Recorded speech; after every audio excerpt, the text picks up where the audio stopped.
Bienvenue à toutes et à tous. Je suis très heureux de vous accueillir aujourd'hui officiellement pour ce temps d'échange.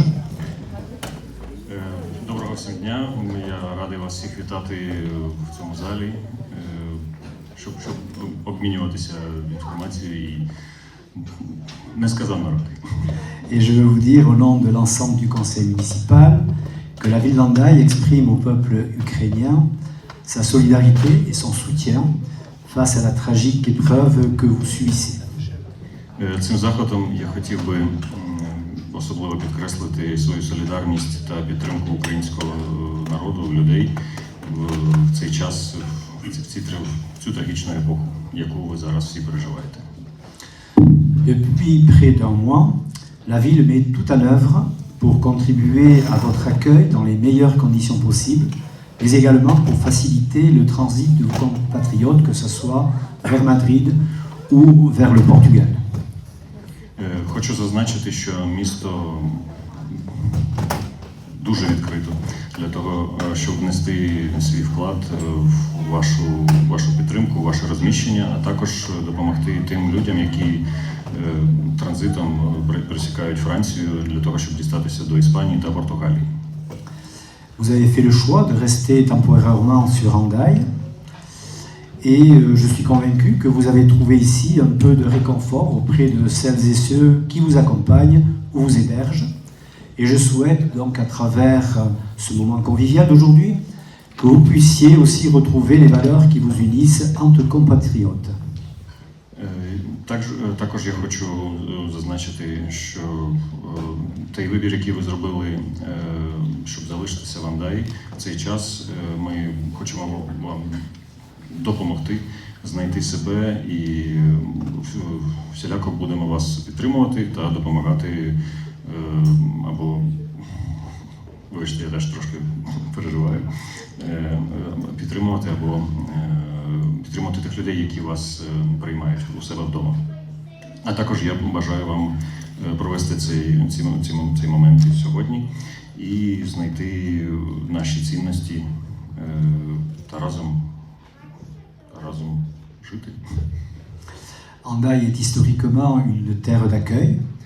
Vous avez été nombreux à participer à cet élan de solidarité et je voudrais ici remercier donc les hébergeurs, les bénévoles de la réserve communale de sécurité civile, la Croix-Rouge bien sûr, le personnel communal, le CCAS, le personnel de la gare d'Hendaye, le centre social des Nensat, les écoles publiques et le collège Saint-Vincent, mais également les élus communaux qui se sont fortement mobilisés pour vous accompagner sur place et faciliter votre intégration sociale.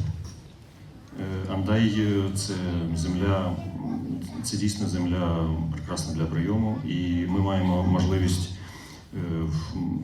поділитися з вами солідарністю. Та хочу подякувати всіх людей, які вас підтримують, які вас приймають. Вибачте.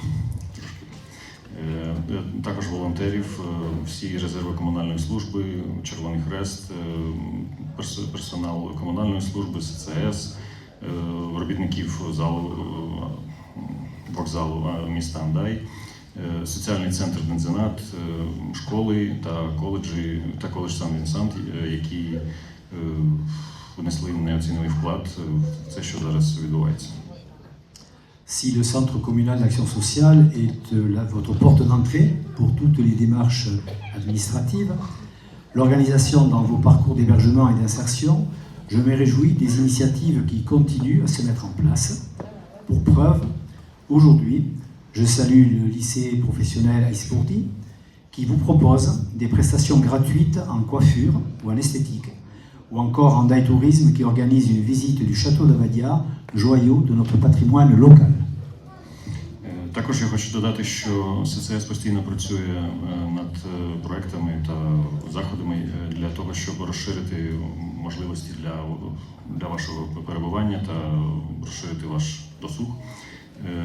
Ми домовилися з професіональним ліцеєм Aisporti, який вам пропонує безкоштовні курси перукарського мистецтва та естетичної та естетики, скажімо так.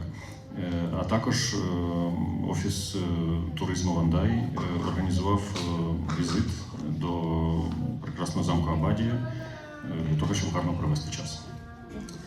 Et je vais passer la parole donc à Richard Irasusta, qui est mon adjoint à la solidarité, pour quelques informations complémentaires, avant de nous retrouver donc autour d'une collation agrémentée de gourmandises proposée par M. Susperegui du salon de thé Gosho Gosho. Я хочу передати слово Річарду Іразуста, також, щоб він висловив свої слова вашої підтримки та поділився інформацією, яку він має довкола нашого колективу, колаборації, та представив мадам, важко вимовити українською, Susperegui, та запросив вас до чайного салону Гочоа.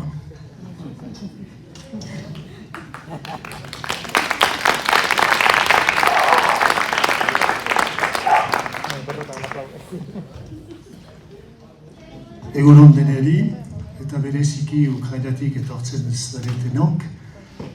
Gau bat je te laisse traduire, Igor.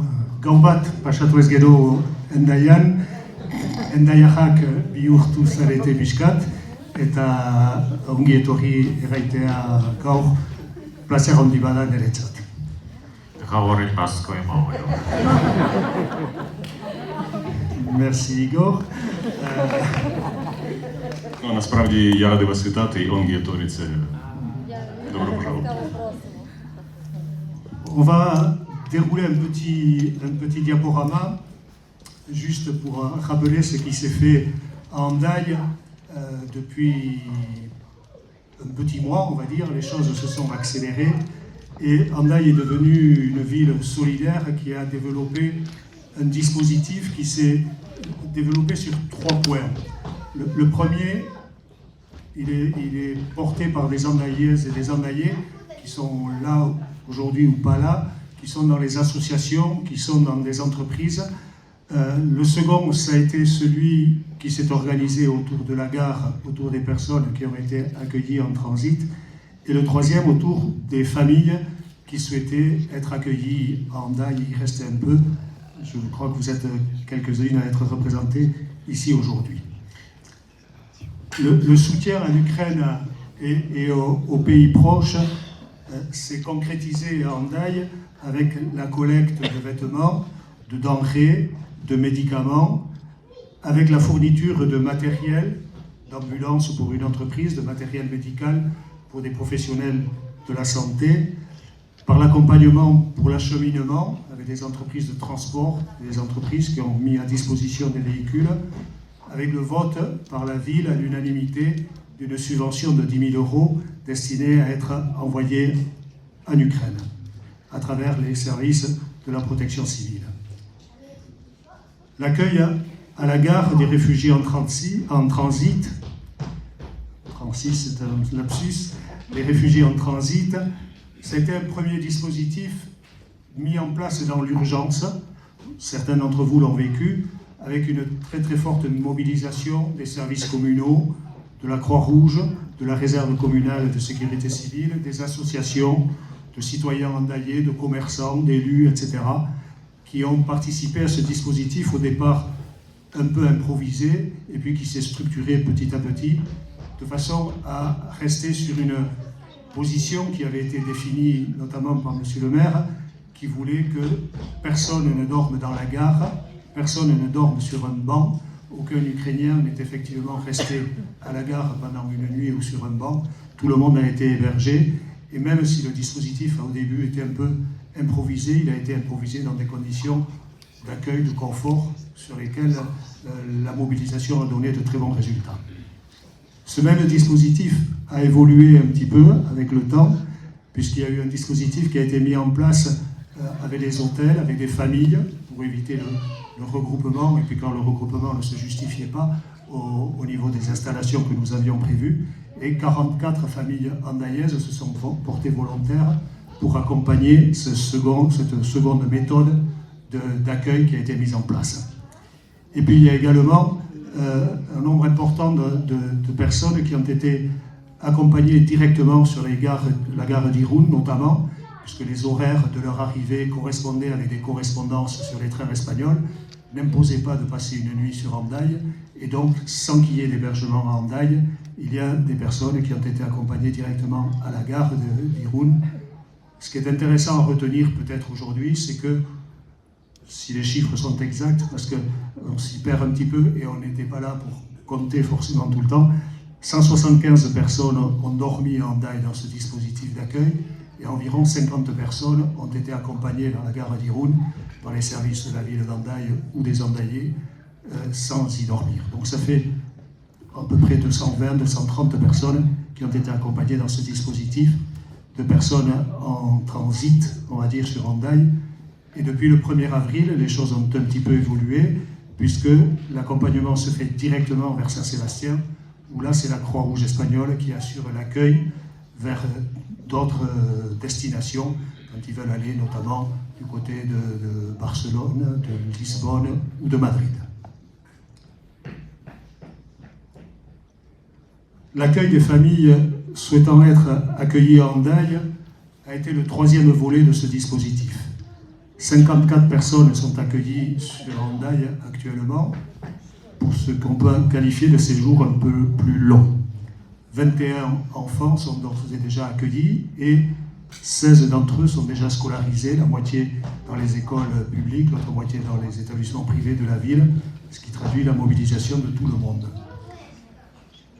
Les familles accueillies à Hendaye ont bénéficié également de démarches d'accompagnement avec les services municipaux, M. Célaro vient de le dire, avec le CCAS, mais également avec le syndicat des mobilités, avec le centre social, avec des bénévoles, avec des associations qui participent à tout ce dispositif. Et l'objet de notre réunion aujourd'hui, ce n'est pas seulement d'écouter les discours et de revoir les choses finalement les uns et les autres ici, nous savions tous avant que je les rappelle.